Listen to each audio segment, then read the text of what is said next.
Listo. Entonces el día de hoy vamos a revisar. Este es un programa de un hospital, de una guía de sepsis. Son los elementos centrales del programa de sepsis del Centro Nacional de Enfermedades Infecciosas Emergentes y Zoonóticas de Estados Unidos. Entonces, como introducción, esta es una guía la cual está dirigida al manejo de sepsis. La sepsis se define como una disfunción orgánica potencialmente mortal causada por una respuesta desregulada del huésped a la infección. La sepsis es una de las principales causas de hospitalización y de mortalidad que contribuye a más de un tercio de todas las muertes hospitalarias, esto a nivel global.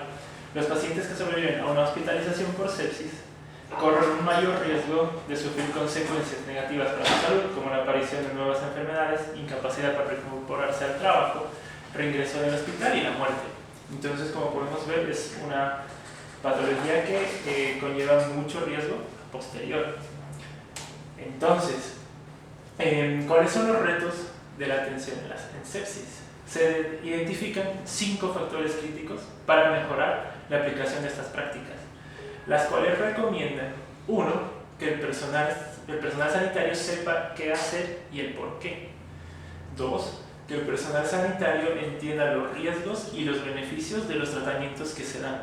Entonces, saber el por qué estoy dando yo un antibiótico, por qué estoy dando yo un medicamento y cuál es el principio y cuál es el resultado que yo espero. Que el personal sanitario tenga una fuerte colaboración en equipo. Siempre hay que trabajar en equipo, porque esto no solamente compromete a la parte médica, sino que también tenemos enfermería, laboratorio, la misma gerencia del hospital. 4, que el personal sanitario se sienta capacitado y apoyado. Esto siempre es necesario, ya que si nosotros tenemos el personal capacitado, responden de una mejor manera y aplican estas guías. Y 5, que los hospitales tengan el personal adecuado. No solamente el personal adecuado, sino que tengan la infraestructura, que tengan los insumos para dar un buen manejo a los pacientes que ingresan con un cuadro de sepsis. Entonces, aquí nosotros tenemos en esta figura los elementos centrales de un programa de sepsis. En el primer lugar tenemos el compromiso de la dirección del hospital. Esto consiste en que el grupo de la dirección dedique recursos tanto humanos, financieros e informáticos a todo el personal del hospital. Segundo, tenemos la responsabilidad.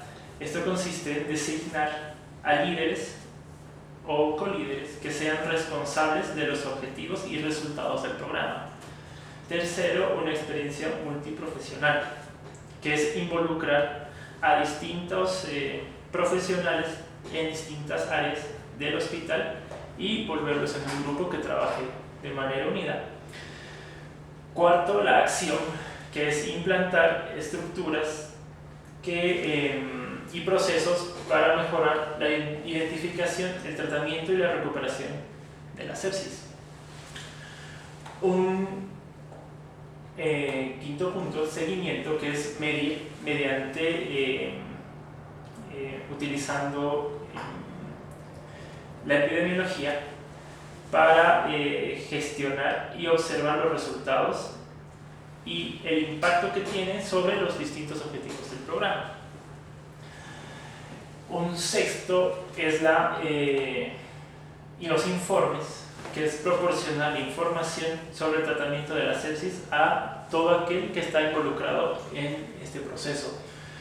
Y el último punto, tal vez uno de los más importantes, es la educación, que es impartir la formación necesaria sobre la sepsis a profesionales sanitarios, pero también a los pacientes y a los familiares. ¿Por qué? Porque ellos también tienen que saber el por qué se da cierta medicación, por qué el paciente está con esto. Entonces, ahora vamos a evaluarlo uno por uno. El compromiso de la dirección del hospital. Entonces tenemos 4 puntos claves. El primero es proporcionar recursos, incluidos análisis de datos y tecnología de la información, para que el programa funcione con eficacia. Entonces tenemos que tener un buen sistema de datos para poder subir la información que recopilamos. Segundo es garantizar que el personal, tanto de los grupos clínicos y los departamentos de apoyo, dispongan del tiempo suficiente para contribuir a las actividades relacionadas con la sepsis. Tercero, nombrar un administrador de alto nivel que actúe como patrocinador ejecutivo del programa de sepsis. Esto significa que este administrador está encargado de comunicar al personal del hospital y a los pacientes de cómo se está abordando y cuál es el manejo de la sepsis en el hospital. Un cuarto punto, identificar la sepsis como una prioridad hospitalaria y comunicar esto al personal del hospital. Entonces es que todo el equipo que trabaja en el manejo de sepsis conozca los objetivos y cuáles son nuestros resultados que esperamos a corto y largo plazo. Además de eso, la dirección del hospital debe integrar distintas actividades relacionadas con la sepsis. Por ejemplo, el manejo que se hace en el triaje, en un servicio de urgencias. También la administración de los antimicrobianos, que son programas de optimización de antimicrobianos. Y también incentivos al rendimiento del personal de acuerdo al logro de ciertos objetivos. Entonces, algo muy importante que menciona la guía es la sepsis y con los antibióticos. Entonces, se ha demostrado que los hospitales mejoran de manera simultánea el tratamiento de la sepsis y la administración de antibióticos. Se consideraba que estos dos no iban de la mano porque previamente en el manejo de la sepsis no teníamos bien dirigida cuál tenía que ser el esquema a seguir con antimicrobianos, mientras que con esta guía sí se mostró de que esto nos permite mejorar y optimizar el uso de los antimicrobianos. Segundo punto, la responsabilidad.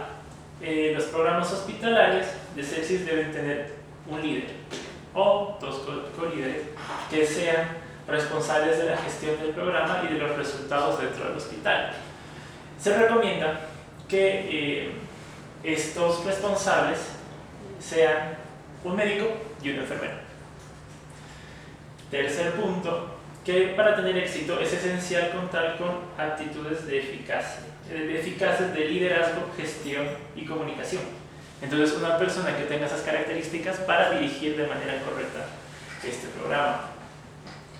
Un cuarto punto, establecer objetivos concretos para mejorar la atención y supervisar los progresos realizados en la consecución de estos objetivos y revisar los objetivos a intervalos regulares. Entonces, es siempre tener reuniones, ya sean mensuales, trimestrales y demás, para evaluar cuál es el avance y cuál es la mejoría frente a los objetivos que nos planteamos desde un inicio. Desde el punto de la experiencia multiprofesional, es contar con un coordinador especializado en manejo de sepsis. Segundo, colaboración entre los distintos servicios hospitalarios. Entonces no hablamos solamente del plantel médico, sino que también tiene que estar la parte de enfermería, la parte del laboratorio y desde la dirección del hospital. La participación de expertos multiprofesionales. Entonces es que haya especialistas o gente que esté enfocada en el manejo, por ejemplo, en el manejo antimicrobiano en pacientes en una UCI. Cuarto, garantizar la flexibilidad del tratamiento. Es decir, que en farmacia se tenga insumos que podamos requerir. Es decir, que si mi primera línea de tratamiento no funciona, que yo pueda pedir a farmacia que tenga la segunda línea. Entonces, de esa manera, yo también puedo manejar la sepsis y dar un tratamiento apropiado de acuerdo al cuadro clínico del paciente. Y quinto, involucrar a servicios de apoyo pertinentes. Entonces, esto es necesario porque necesitamos que los profesionales que estén en otros servicios tengan el tiempo y también el conocimiento para apoyar cuando tengamos un paciente con un cuadro de sepsis. Acción es la implementación de un proceso estandarizado de detección de la sepsis. Entonces, por ejemplo, acá tenemos el código sepsis. Entonces ya sabemos qué pasos debemos seguir para detectar este tipo de pacientes. Segundo, desarrollar y mantener una guía hospitalaria estandarizada para el tratamiento de la sepsis. Lo mismo, si tenemos una guía en la cual nos basamos, nosotros seguimos los pasos y también aplicamos el tratamiento, de acuerdo a las guías, de acuerdo al lugar donde nos encontramos. Tercero, las órdenes hospitalarias para el tratamiento de la sepsis. Entonces, seguir el protocolo. Si es un paciente que hay que pedirle ciertos laboratorios al ingreso, se los pide. Una vez hospitalizado, continuamos con el protocolo y se pide el resto de laboratorios. Cuarto, son procesos para facilitar la administración rápida de antimicrobianos.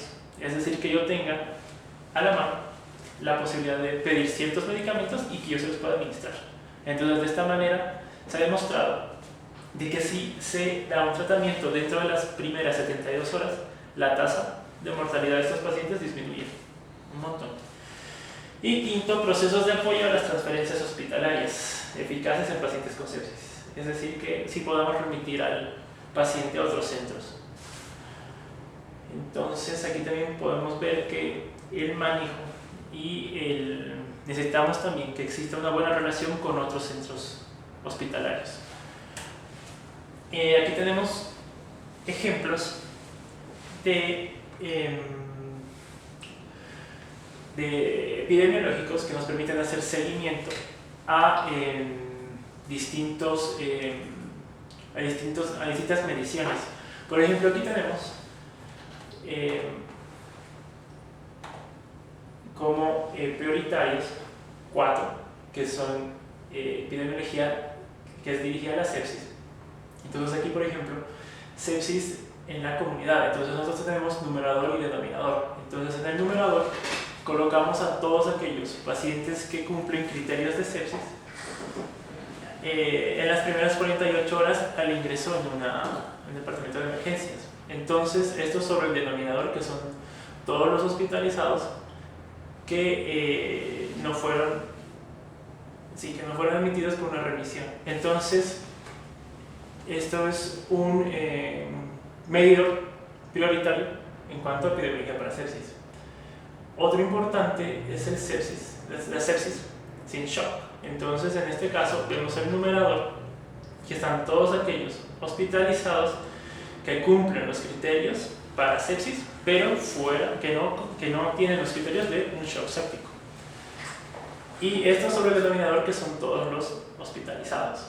Entonces, estos son distintos marcadores, distintas formas de medición para hacer epidemiología.